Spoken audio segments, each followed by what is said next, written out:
Hello, take my hair out with me, and I'm actually on some good stuff, so let's see if I can keep the roll that I was just keeping with you guys. So, where's a good place to pick up? The grace you give yourself is the grace that you receive from the world. So, a lot of people, I think, when it comes to like the journey of spiritualism and self-discovery and the journey of oneself and knowing thyself and acknowledging as above so below, as within so without, all of that spiritual goo-gaw, where is it?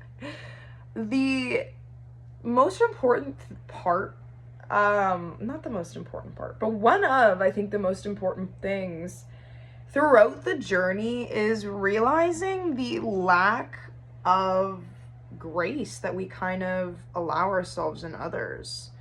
Depending on the person you are, I kind of speak to people who have more of an anxious mind, racing thoughts, maybe some mental illness, or not mental illness, I don't like calling it that, mental health issues, people who grew up with a lot of trauma or in a fast-paced environment, or people who were raising their siblings from really young or taking on a lot of responsibilities from really young.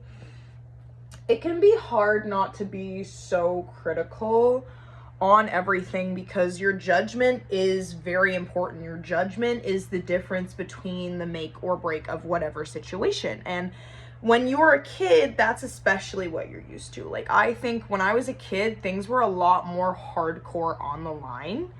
And that wasn't necessary. That wasn't a necessary thing, but that was how my environment was kind of created for me. And it kind of, where I'm at now, it kind of led me to becoming an adult, or not becoming an adult, but growing into the young adult journey, with a lot of hardcore judgments and moving through things super, super quickly, and just kind of thinking that that was right and allowing myself to do that and not giving myself proper time. And what that did for me inevitably is it kind of caused me the inability to really feel my own emotions and to understand my own emotions. So stuff was going by, I was judging it, I wasn't judging it because it was happening too fast. Things were happening to me, good things, bad things. I didn't have supports, sometimes I did. All while I'm young and all while life is still going on, like I'm still a human being to a certain capacity. So like I'm going to school and, there's human interactions and there's family and there's friends. And it kind of turned me away from the normal, I think, what the normal self journey should be, which is, experience first, non-judgmental experience. And then we kind of have certain experiences that shape and form our mindsets. And then I think part of that journey is living and growing through life with those mindsets and meeting different kinds of people and familiar people and differentiating what matters and what doesn't, and working through and growing through maybe mindsets and states that are no longer productive and helpful to kind of reach this like ultra enlightening point to kind of bring you all the way back to where you were when you started, to that like non-judgmental place, but now you have like all experience, all knowledge, no judgment, which is like the enlightenment. And where people, I find, get really chaotic, and I think that where a lot of people tend to give up on the journey of like spiritualism and trying to know thyself and be one's best thyself, while also honoring who they are and their desires in life and all of that stuff, is like their inability to give grace. So if you're not able to look at somebody in the world and think, oh my gosh, like, I feel for you, I can't believe that's the situation you're in, Let me help you out. You're only going to be able to feel that to a certain extent for yourself. And I know that some people are probably questioning this, like, well, no, because narcissists are like a big issue in the world. And when I look at like the classic narcissist, I see somebody who is so uncomfortable with themselves that they can't even begin to digress the reality of many things. They have these ridiculous standards and ideas for others and the world to follow, and their children to follow, and their partner to follow, and their best friends to follow, that they have such an attachment to these things. Where was I going with that? It was such a good point too. They have such an attachment to these things that they don't realize that what they're holding on to is what they're holding on to achieve is what they need to let go in order to achieve that. I really hope that makes sense, and I think it does. But I'm speaking really grandly right now because this stuff, like I say sometimes, this stuff is hard to talk about, and that's why I love talking about it more and more, because it makes it easier to understand. And like as you open the landscape of your mind, you just like begin to like discover different terrains and like understand the terrain.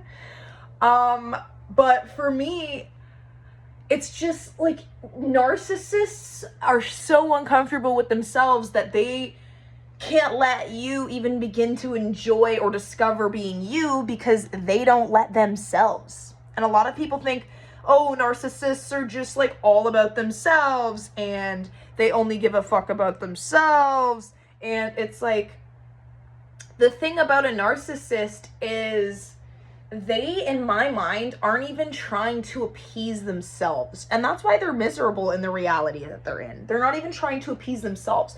A narcissist is trying to appease some greater vision or some greater being that does not exist.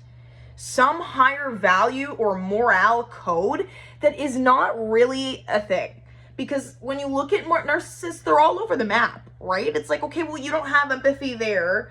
You don't give an F there, and that is messed up, but then you think you're gracious in this department and you're heavenly and holy and you deserve all, or you're at least like, you know, a better person than I am because you can admit this fault, or whatever the case be.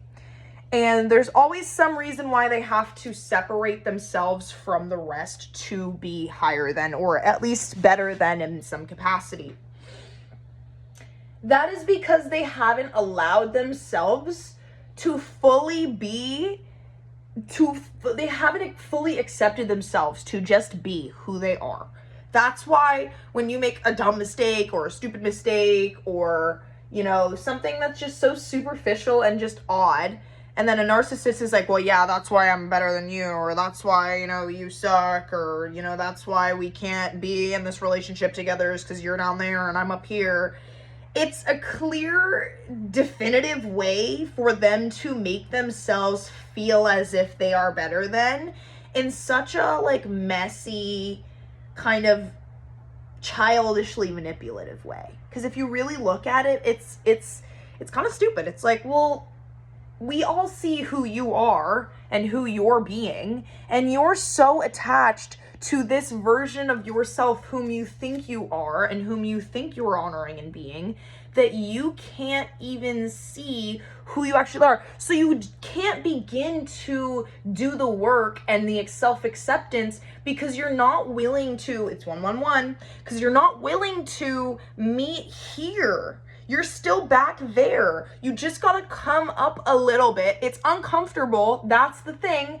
And that's the number one thing I think with narcissists is the work for them is too uncomfortable, because the work is really uncomfortable. I'm not gonna lie. Being somebody who comes from a very narcissistically minded household, I definitely have some of those mental tactics. And I don't say that in any positive way, but it's something that I clock. And I've been clocking more and more lately in specific ways. And and really just allowing myself and accepting myself to be. That's the thing, is you have to allow yourself to be. You have to allow yourself to feel these feelings and to act in these ways fully and entirely, to accept yourself and to move on. Because honestly, at the end of the day, some people feel good doing certain things that they know aren't good and that they know are leading to their worstness. And for the time being, it feels good and it's working for them. And you know what? I honestly think that's part of the journey. You know, like, I think that we all have we're all doing different journeys, all figuring out different things at different times. So, like, just because the thing that I decided after 2 months I'm not doing and I swore off of, doesn't mean that you doing it for 2 years is worse. Like, that's your journey. And maybe you needed to experience it in that way, like that, to get your knowledge and your experience and your understanding. And the worst thing that we can do is berate ourselves for not being what we think we should be. And I know that when I make these videos, I'm speaking to a very specific population of people, because a lot of people are so disconnected from, like, all, like, that's what I love to say. People are just disconnected from all, that most people would have no idea what I'm talking about. Most people would have no idea what I'm talking about. So if you're here and you're listening to me and you're feeling what I'm saying, good for you, because you've done a hell of a lot of work. Now it's 111 on my TV, even though it's 1:14 on my alarm clock. So it's probably 111 now, because I think my alarm clock's a bit early. But yeah, you gotta let the journey play its course. And that's something that I am honoring. I was about to say that I'm struggling with, but no, like, that was my momentary perception. And the struggle, or what seems like the struggle, the battle with dealing with, is just the journey. Like, that's just going through it and figuring it out. I think the battle would be me kind of denying where I'm at, and honoring some other thought or ideation of where I think I should be, or what I think I'm doing. And yeah, I think some of this is gonna sound so up there and like I'm so high, but I just had like a really long kind of full through like depressive episode. I think it was partially an awakening of the soul, that I'm just enlightened and I'm here to share my experiences. So yeah, I feel like that's my civic duty. I don't really know what civic duty means, I'm not gonna lie. But I feel like that's a part of my duty. I think it's part of all of our duties, is to just share and teach and inspire and freaking live. I'm going to a quarry tomorrow and I'm going swimming and I'm so excited, and I'm seeing my sister today. It's been a while. It's been a while because I didn't see her last weekend. I was planning on it, but then I wasn't really feeling the best, so I decided to postpone. So I'm gonna go see her today, and I'm just gonna have a really good day. I'm gonna get into my books. I'm going to I think meal prep some meals for myself, continue working on some self projects, see my family later on, hang out, have some good food, just live, love, and hang out, as you should be doing too. But yeah, I think the number one important thing, and to all those, to people who are big empaths and those with certain mental illnesses, I think mental health issues, mental illnesses, whatever, I said it. I said it. Whatever. It's a superpower. I don't think it's an illness at all. I think that we all have different deep connections and spiritual abilities, And in this world, especially the world that they've designed, that's really hard. You know, they keep us away from all of our spiritual therapy and our spiritual care that we're supposed to be getting, while feeling these things, you know, like they freaking, look at them in Salem. They were burning the witches and stuff, and the herbalists, and like those are literally like our doctors, but also like like those are our spiritual doctors and healers and things, and they've always been shunned upon, and like, you know, spiritual gifts and powers have always kind of come with a negative connotation, and it's so unfair because they're superpowers. Honor your superpowers. That's why through my depressive episode, I really honored myself this time, and I just let myself be. I let myself be a mess without feeling the immense guilt that I usually make myself feel, because I'm like, oh, well, you know, you're not honoring your responsibilities, or you're not doing what you're supposed to be here, blah, blah, blah. And I just finally said, fuck it. This is me. This is how I feel. I need to go through this. I need to experience this fully, authentically, in my way, so that I can release it. If you have to go through 1 million depressive episodes before you feel like you're finally at a point where you don't have to rip and burn and tear everything in your life, do it. If you have to crash out, break, set on fire, rip, tear, and burn everything in your life bi-weekly because that's who you are and that's how you feel, do it. Honor yourself, because I promise you, the more you honor yourself, the easier it's going to be, and honestly, the better and the faster the journey is going to go, because once I started honoring myself, a lot of those things that I didn't like and that I was trying to shun myself from and shadow everyone from the reality of me just kind of healed. Like, it's not like I was dishonoring them and they just disappeared, but like there became healthier ways for me to feel them and to deal with them. And I thought it was just such a beautiful part of being a human. Like the way that we just go through it all. Thank your spirit team. Thank your ancestors. Thank the universe. Thank the Lord. Thank Muhammad. Thank whomever. Thank Buddha. Thank yourself. Most importantly, though, a lot of us are going around, and there's a lot of us going around thanking ourselves for things that literally have nothing to do with us. And I don't even say that. I don't even say us when I say that, because I'm not a part of that group. And I don't think anybody watching this is a part of that group either. But the ones of us who should be thanking and appreciating and praising ourselves more so have a lack of doing it, I find. And that's honestly a problem. That's an issue. That's an issue. I'm telling you. That's a lack mindset right there. It's a lack mind space to be in. You are worthy. You are worth it. And honestly, I dare you to honor yourself on a day and during a time where it feels out of ordinary and it feels out of place. No more words from me.